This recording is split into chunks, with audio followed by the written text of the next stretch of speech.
आज हम बात करेंगे ऐसे वायरस की जो आपके और हमारे शरीर में छुप कर बैठा हुआ है। इसके बारे में वैज्ञानिकों ने ये खास तौर से जानकारी दी है कि ये वायरस जिसे पहले निष्क्रिय समझा जाता था, उसके बारे में अब नया खुलासा हुआ है कि वो बहुत ही ज़्यादा सक्रिय हो सकता है। और वो कब सक्रिय होता है? जब आपकी और हमारी प्रतिरोधक क्षमता कमज़ोर पड़ने लगती है, हमारा जो इम्यून सिस्टम है वो कमज़ोर पड़ने लगती है, तब जाकर के ये वायरस बहुत तेज़ी से सक्रिय होता है। और ये जहाँ छिपा हुआ है वहाँ से इसे ढूंढ पाना बहुत मुश्किल होता है। इसीलिए वैज्ञानिकों ने इसे नाम दिया है ज़ॉम्बी वायरस। और ये अपने आप में बहुत खतरनाक वायरस है क्योंकि ये हमारे जीन के साथ चिपक गया है। तो इस वायरस के कारण क्या क्या हो सकता है, किस तरीके से हमारी जान जा सकती है, ये तमाम जानकारी आज इस वीडियो में मिलने वाली है। तो इस वीडियो को आखिर तक जरूर देखिएगा। नमस्कार, मैं हूं डॉक्टर सुरजीत सिंह और आप देख रहे हैं माना मिस्ट्री। अगर आपने अभी तक इस चैनल को सब्सक्राइब नहीं किया है तो सब्सक्राइब कर लीजिए और साथ ही अगर आपको ये वीडियो अच्छा लगे तो इसको लाइक कीजिए, शेयर कीजिए और कमेंट जरूर कीजिए। तो वैज्ञानिक जिसे ज़ॉम्बी वायरस कह रहे हैं वो दरअसल हमारे इम्यून सिस्टम के साथ खेल रहा है। और वैज्ञानिकों ने यह भी आशंका जताई है कि जैसे जैसे हमारे यहाँ वायुमंडल में बदलाव आ रहा है, हमारे यहाँ ग्लोबल वार्मिंग बढ़ता जा रहा है, वैसे वैसे ये वायरस हावी होता जाएगा हमारे ऊपर। और जिस तरीके से आजकल हमारी प्रतिरोधक क्षमता कमज़ोर पड़ रही है, उसी तरीके से ये ज़ॉम्बी वायरस धीरे धीरे हावी हो रहा है, शक्तिशाली हो रहा है।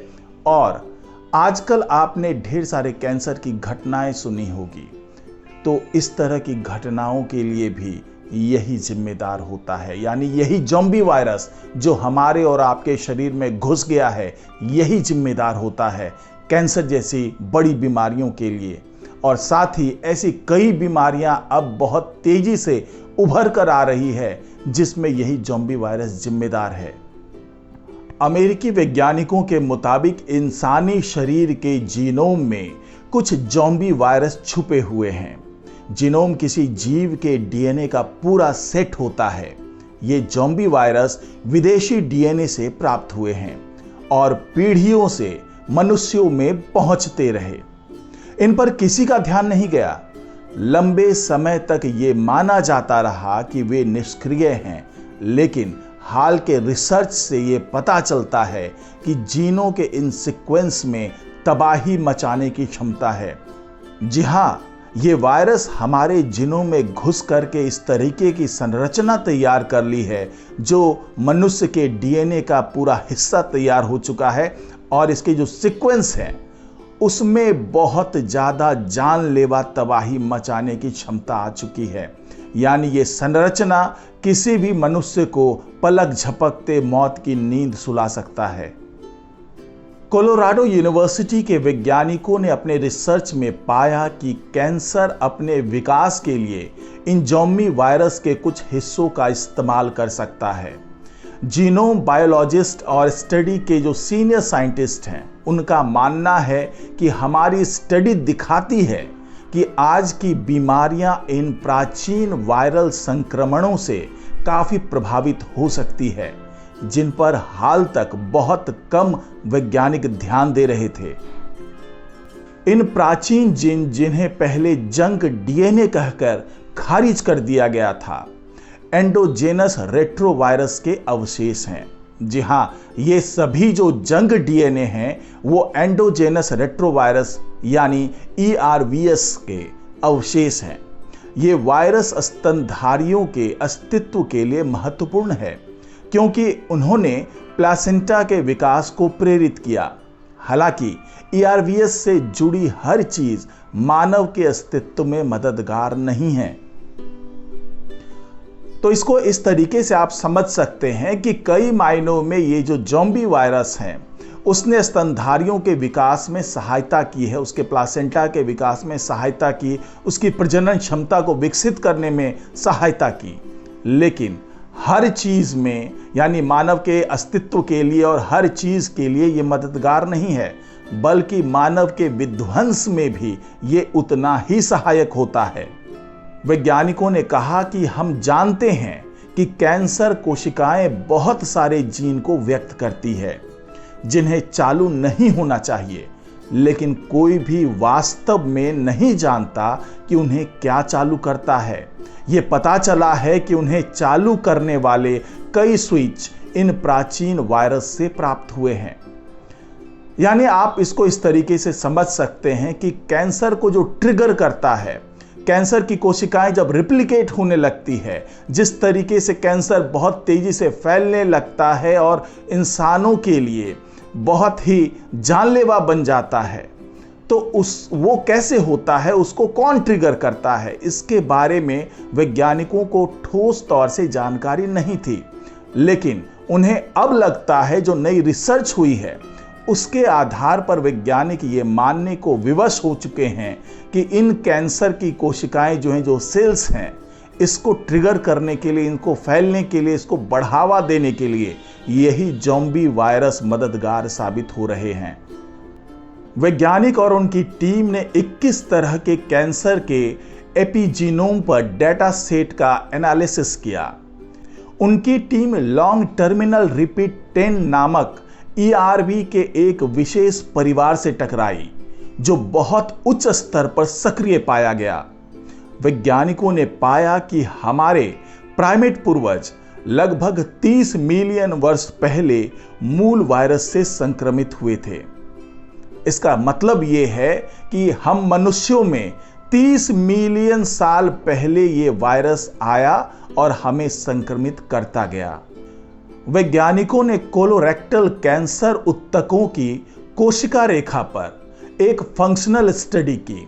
उसमें पाया गया कि जीन की अभिव्यक्ति को ये LTR10 द्वारा नियंत्रित किया जाता है, जिसकी ट्यूमर की उत्पत्ति में स्थापित भूमिका होती है।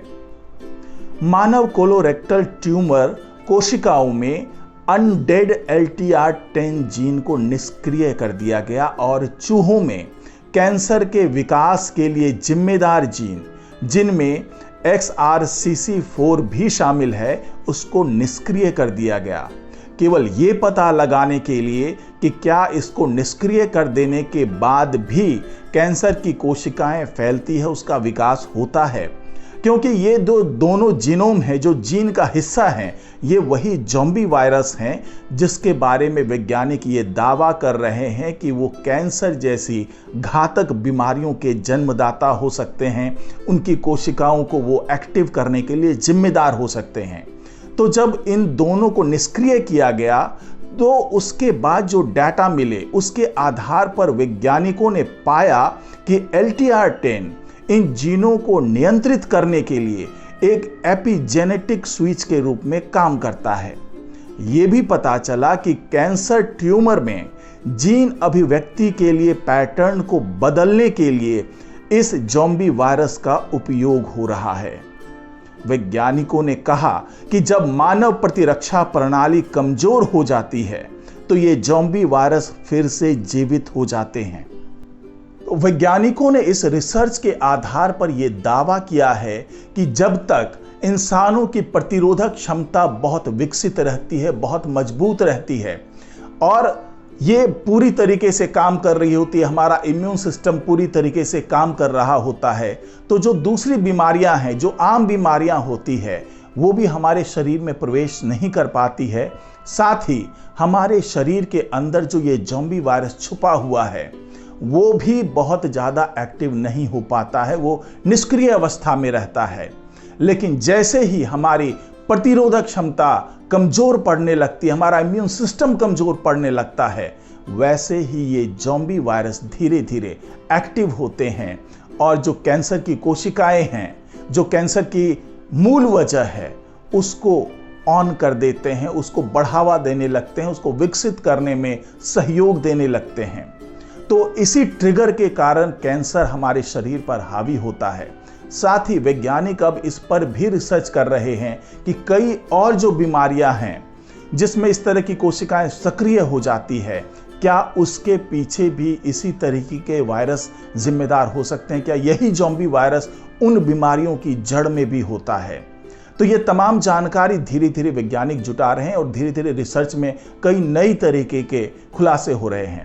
लेकिन ये भी तय है कि अगर आपको इस ज़ॉम्बी वायरस से बचना है तो अपने आप को सेहतमंद रखना पड़ेगा, अपनी जो प्रतिरोधक क्षमता है उसको बहुत ही प्रभावी बना करके चलना पड़ेगा ताकि ये ज़ॉम्बी वायरस एक्टिव ना हो सके।